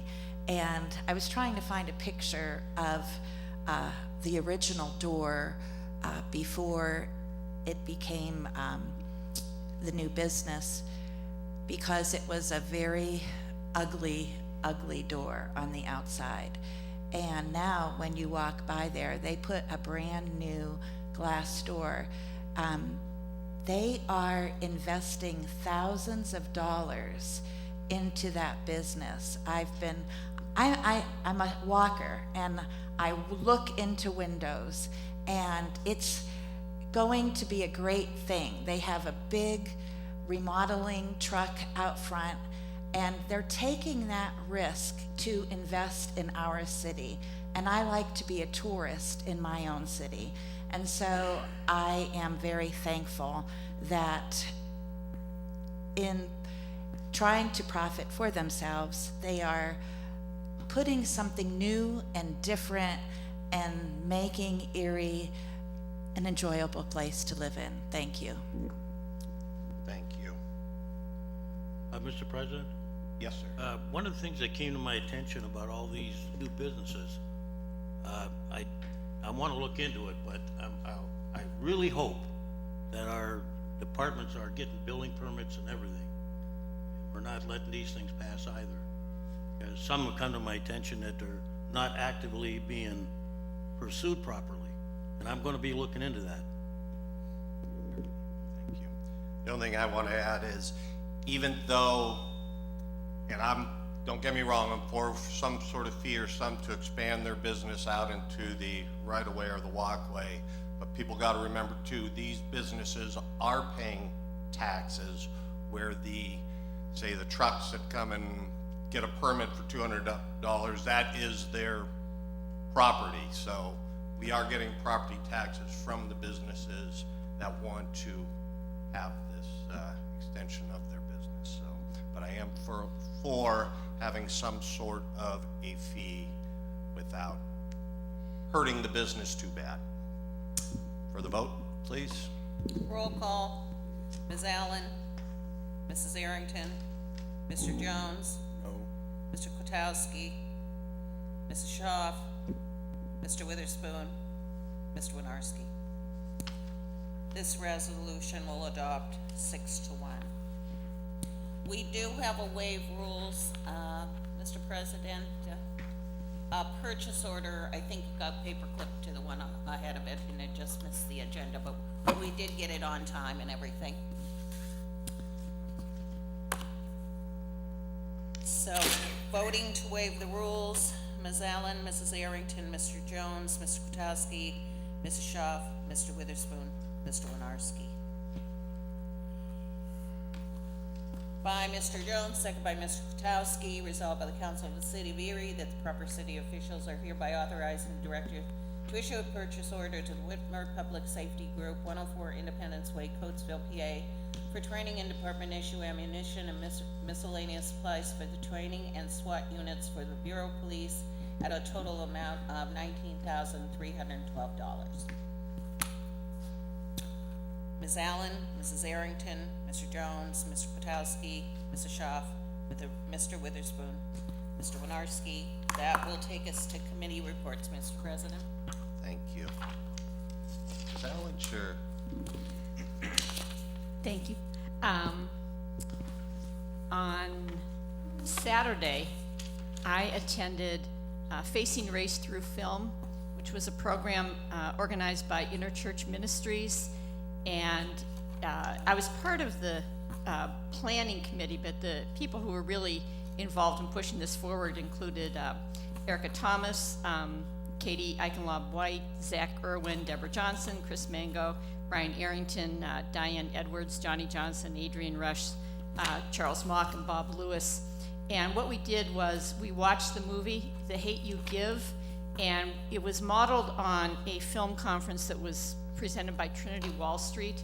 And we had a lot of really good questions that we, prompts to talk about race, police relations, youth, and we came out of there, we had hoped that there would be young people there. It was mostly older people who were there, but we came out really fired up about encouraging other people to read the book, The Hate U Give, and also to see the movie, and maybe there can be some additional formats. There's a lot of good stuff going on in Erie in terms of, better dialogue about racial issues, including the one table group that meets, the People's Supper, and this could be an additional way to keep that conversation going. So if you haven't read the book or seen the movie, The Hate U Give by Angie Thomas, the movie is slightly different than the book, so there's also fodder there to discuss how the movie ends.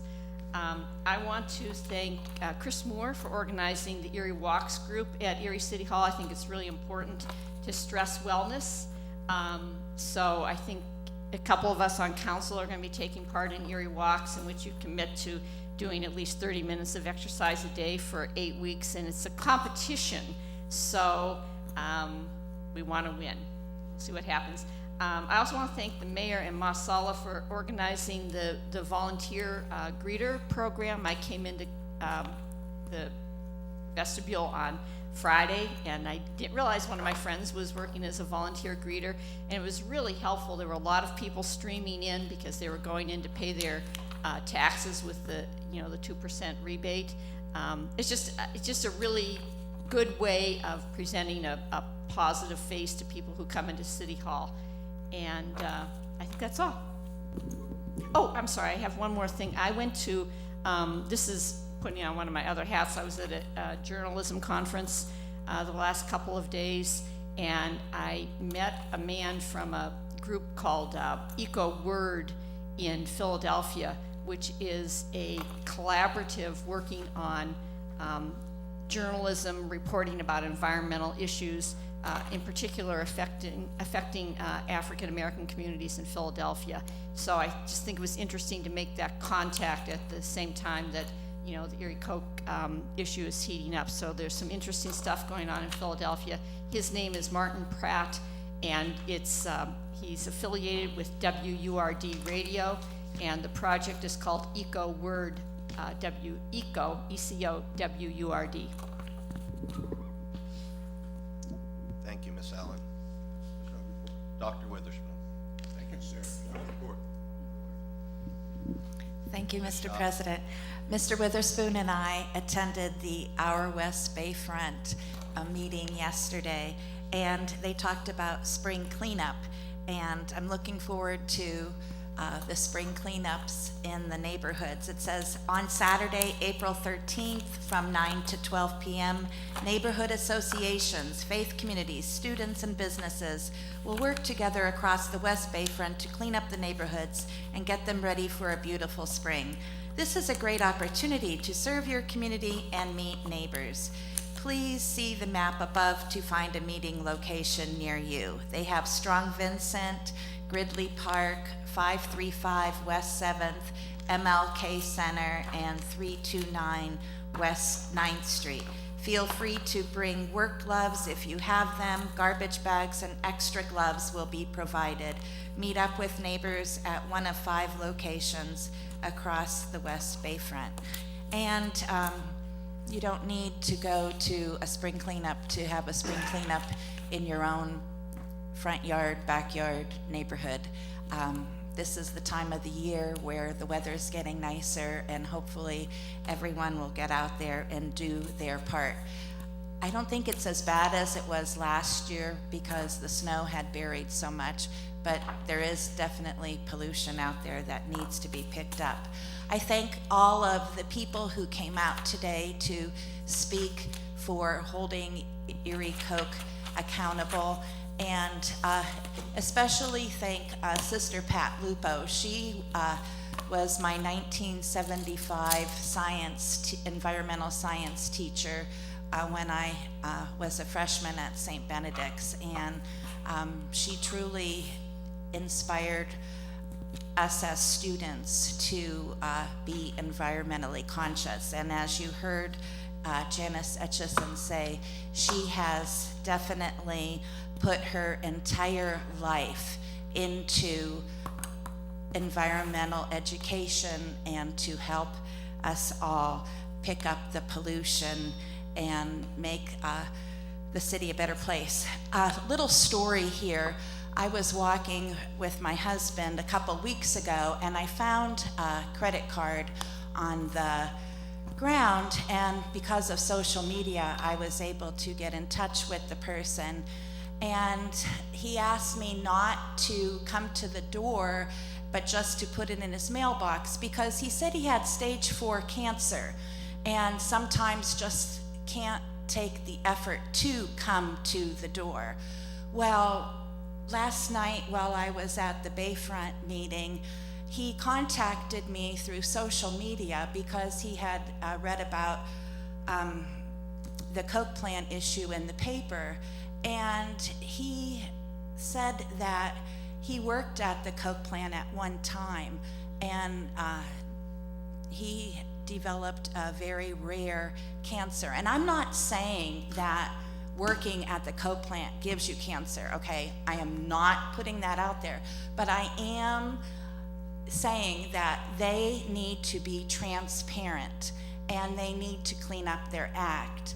And I have watched my mother die of cancer. It is a very debilitating disease, as we all know. And we have a lot of hospitals here, and anyone who works at the cancer treatment, where have you? And cancer is bad. It rids you of your health and your love relationships that you have with your loved ones. I also want to thank Art Leopold and Freda Tepper for their meetings with me in helping out in making my letter that we're going to send because it passed. And Jeanette Jarosky, because I think we need studies. We definitely need to find out what's going on. Thank you very much. Mr. President, can I just add one thing to what Mrs. Schaaf said about the cleanups? If you would like to do a cleanup in your own neighborhood, go to gacofpa.org. Brittany Preshak from the Erie County Planning Department, the Sustainability Officer, also has information on how you can organize a cleanup, and you can get bags and gloves and everything. So you can organize your own cleanup to be part of this up to May 31st. So. And I plan on spending lots of time cleaning up. I have gloves in my car, garbage bags in my car. I'm ready to go. But we do not take tires. I was driving to City Hall today and I saw 4 large tires out at someone's curb. We don't take tires. May 4th. But again, there is a cleanup on, I think it's May 4th, for e-waste and tires in the city of Erie. You have to have photo ID. Anything else, ladies? Now you see why I don't have a report. Ms. Harrington. No report, Mr. President. Mr. Kwiatkowski. Okay, the sister's not here, but I wanted to tell her, I think, part of the genesis of that parking problem near the art house and all that goes back many years that, I don't know if council ever legally passed it, but it always became a parking lot on the sidewalk. And it's probably something we should look at, because over the years, I remember way back to the days of Lou Tullio, people were arguing about, used to be a tavern there, and they'd be parking all over the sidewalks. And if you come down Parade Street, we got the same problem. I don't know if we've ever legally allowed people to park in the city right away, but I agree with Mr. Jones. It's time we look at it, and if they want permission to do that type of thing, we need to look at it from a safety factor and also whether we want to allow that. So that's another thing I'll be looking at shortly. Getting back to the people with the Coke plant, I can't agree with them more. I keep hearing about collateral damage. We brought it up when we were talking about fluoride in the water. And I have a wife that's affected by that, so it's very personal with me. And all they said was, well, you know, it's for the benefit of everybody. We don't know that. We can do other methods besides fluoridating the water. Yet to some people, they're collateral damage. You know what that means? That means I can't drink that water, or I have to treat it in a separate way at my expense. So what am I paying for a water system? I want it clean, but I don't want anything extra in there. So we get to the Coke plant. This has been going on, God, let's see. Well, yeah, I mean, it goes back to pre-Lou Tullio. We've been battling this company, and the East Side suffers. So here's what I'm gonna say. I'm gonna make it real simple. For those people that say it's not a problem, including the management and the administration of the Coke plant and all those other feel-gooders out in the community, put a house right on the east side within a mile of that plant. That'll show me how much guts you got. You go downwind and you put your house there, and I bet you they won't. So those of us on the east side, we gotta put up with it. I don't know if it drifts over my house, but once again, I have family members that have been affected by that brutal disease. Can I prove it's them? No, but I can probably make a link and a causal effect of why Erie is considered a very high-risk town because of our industry.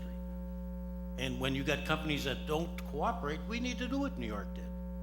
Yes, I would hate to see jobs leave, but at the same time, I don't want my kids, my grandchildren, the kids that live around me to have problems like that in later years and have cancer or whatever that causes. So yes, we do have to do something. The cleanup, there's still a lot of confusion, Mr. Mayor. A lot of people call me, they're confused as whether there is gonna be a cleanup this year. And I know it sounds hard to believe, but believe me, there's still a lot of confusion. We probably need to put out another flyer or memo in the mail or something, because not everybody has a computer or not everybody watches TV. But people call me and they're asking me, Even the other day, I was having breakfast at a local establishment. They want to know, do I have to call up now, or can I still pull it out? So apparently, no matter how much we've done, we haven't done enough. So if you can do a little bit more, maybe clean up the idea, there is no cleanup, that you have to call in now, you know. If we can do it by mail, and, you know, when we send out like the water bills or something, whatever would help, I'd appreciate it. And finally, I also attended the Vietnam recognition ceremony, which was held last Friday. It was a very nice ceremony, and was well attended, and I think it's a good gesture. I have a couple of things I'll talk to you about to make it even better, but I think it was a great show, and something that we plan on doing for every one of the monuments. That's my report. Thank you. Thank you, Mr. Podolsky. Mr. Jones? Thank you, Mr. President. I totally echo everything that's been said around Coke plant issue. Thank you, and appreciative of Mrs. Schaaf, excuse me, and others in the community, not starting something, but rekindling and continuing work that has been done. One of the citizens mentioned about 10 years ago, I happened to be around on this council, and it was a big issue before. Well, it's always been an issue, but there was a lot of community awareness around it, with the DEP, EPA coming in and fining, but they're doing everything they can to, you know, pay the fine and then keep operating, but never change what they get fined for. And so just keeping the awareness, I think is extremely important, and then rallying the troops and circling the wagons around our environment, I think is great. Again, as has been mentioned, as we move forward with doing what's appropriate in relation to the environment, let us not forget about the real people who do work there. And so there's going to be some, if what we desire happens, there's going to be displacement of workers and family jobs that we're going to have to find a way to refigure and get those folks to keep the quality of life that they have been accustomed to. So it's mixed, like most of the things we have to deal with on this council. There's both sides or multiple sides to it. In relation to LERTA, you know, I'm definitely appreciative of the administration sharing the information that they've been working on in conjunction with the county and the school district and the process they've been in with that, the reestablishing potentially of LERTA for our community to spur and to enhance, you know, economic development, et cetera, et cetera. I do think that it's very, very important to have a public hearing. I think if we did separate public hearings, that's one option. I do think there's something to be said for these taxing bodies that tax the same people in many instances, to actually show a united front and to be able to field questions and dialogue with the citizenry together. I've been around 15 years in political world in Erie. I've never seen that. And we've talked about it, we've discussed it, but I've never seen all three taxing bodies publicly. Now, we do some things, you know, privately or in meeting rooms, but I don't think I've ever seen it publicly where the city, including the mayor and the city council, the school district, including the school board and the administration and the superintendent, the county executive and the county council being in the same room fielding questions from the same people that we're all taxing. So I think that's important. It'd be great to see that no matter what, whether it's 3 or we have 4 public hearings in relation to it. In relation to public hearings as well, a lot of times I had a gentleman tell me that young people think that history started when they were born, right? Like the effort towards the thing they're working towards started when they came on the scene. And I want to say this respectfully to citizens who make comments about public hearings and how we as a body didn't think public hearings were important when it came to the viaduct. I would like to remind them that some of us were here day one of the viaduct issue and have had several public hearings and several private meetings and several sessions in front of council. And so that was part of the conversation, is that we've had so many public hearings. What more information are we going to hear? I'm not saying I was for or against that last final push, but I don't think it's fair to say that we don't think it's important to have public hearings. I think that's a statement we can make and walk away, and I don't like that. I didn't want to let that go. There was a lot of public interaction through that 8, 9, 10-year process of dealing with the viaduct. right-of-ways, right? Whether it be for business expansion and business development and the growth of a particular business, whether it be, for safety concern, I think that our right-of-ways are valuable. I really do. Respectfully, whether it's, as Mr. Kwiatkowski mentioned, certain businesses or certain entities parking on the right-of-way, and it becomes traditional or historically allowed, maybe not legally allowed, but kind of understood that you can park on the right-of-way and no one's gonna say or do anything about it. Whether it's some tavern historically, or respectfully, whether it's right next to the courthouse. There's certain times of day you can't walk from Peach Street to the courthouse on the side of the courthouse because it's lunchtime and there are cars parked there. That's a legitimate issue. So I think we should value our right-of-ways more. I think we should do more to protect and express our appreciation, not appreciation, but the value of our right-of-ways. And I think that it's important that we are intentional about doing that. Thank you, Mr. President. Thank you, Mr. Jones. Believe it or not, Ms. Schaft had one other item she wanted to mention. I forgot, the bell didn't ring yet when I was talking, so I'm okay. You stopped it. I attended the NAACP meeting, and tomorrow, Thursday, April 4th, they're having Blessing of the Land at the Joyce A. Savacchio Opportunity Zone at 18th and Downing. And for those willing to join for a peace march to the JAS Opportunity Zone, they're meeting at the E.F. Smith Quality of Life Learning Center at 2046 East 19th Street at 5:00 p.m. tomorrow. And if you have any questions, please contact Mr. Gary Horton. Thank you. Thank you. Only thing I wanted to mention on our agenda, the Siedenberger Club donated almost $25,000 to the city to help with some new fingerprinting technology that sort of got outdated. Can't tell you how all that works, and I hope I never have to tell you how all that works, but I just want to thank the Siedenberger Club for their donation to the city. Ms. Controller, Mr. Treasurer, Mr. Mayor, Mr. Schember. Just a few things. One is with regard to the Coke plant, I totally agree. They either need to get into compliance or they should be shut down. And I will send a letter to that effect to Governor Wolf, who I have a real good relationship with. With regard to the charging something for easements, to be honest, I thought we did charge, but in talking with the solicitor here, I found out we don't. So that's something I'm definitely supportive of us looking at and putting something into effect for 2020. It does seem only fair. The lobby greeters, as Liz mentioned, started last week, and I've been down to thank as many as I can because they are all volunteers. And I can tell you, I've seen it working as well when I'm down there talking to them, because so many people walk into City Hall and they have no idea where they need to go for what they're here for. So having that greeter, I think, makes a big difference.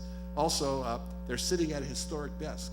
That is Lou Tullio's old desk that they sit at there. And we're going to get some kind of plaque or something to acknowledge that as well.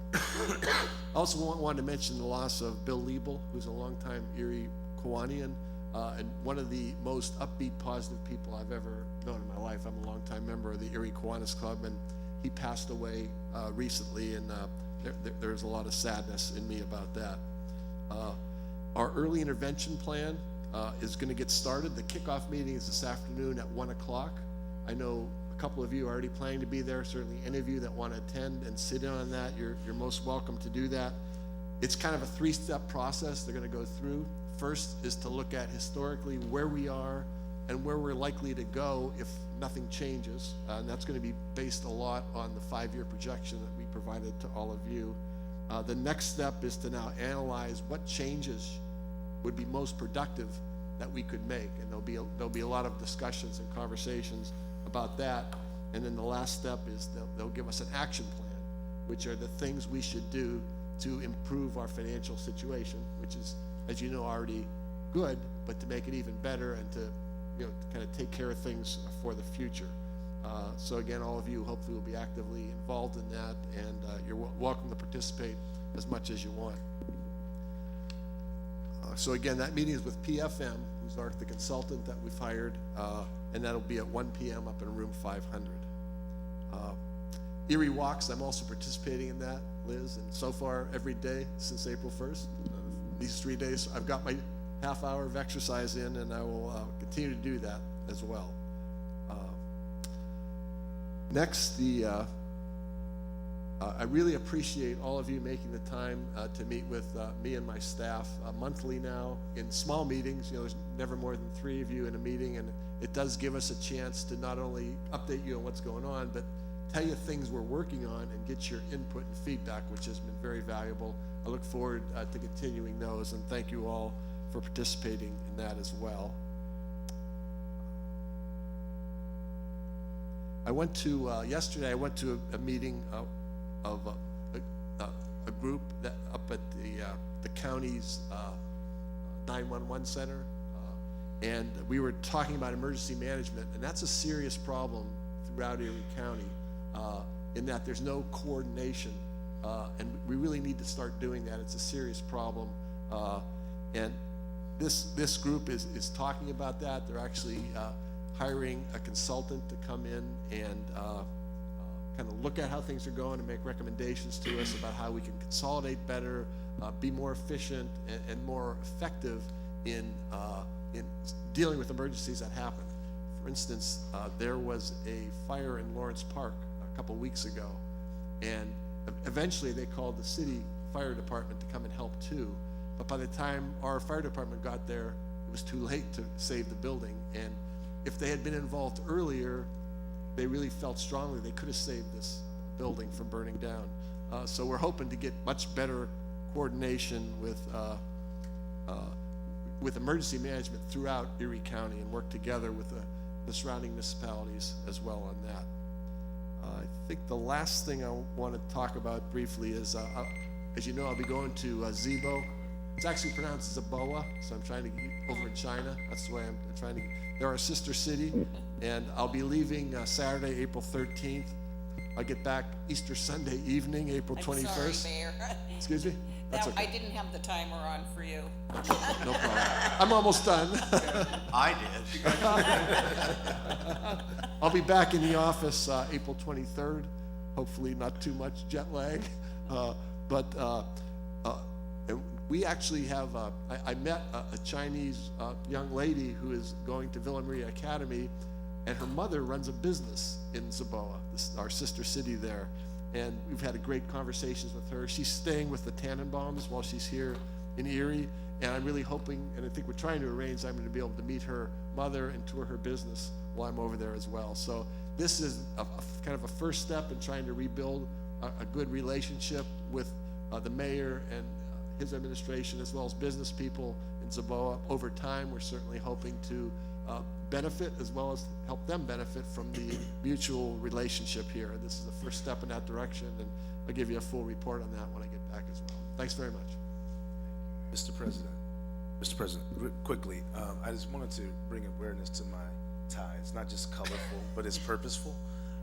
April is Autism Awareness Month, and I think it's important so anything that you see me dressed up at, I will probably be wearing this tie in relation to just bringing awareness of the significance of autism in our community, a growing concern. I have, a niece and nephew who are living life with autism. They have a lot of supports, but many of our young people and then grow into adults who don't. And so just wanted to bring some awareness. Not only is it a dapper tie, but it is purposeful. And I think it's important to bring awareness in those areas when we can as a community. Thank you, Mr. President. Very good, thank you. Mr. Lister? I have no report. Okay, Rose, I think we can close her out, right? All right, City Council adjourns at 11:12 a.m.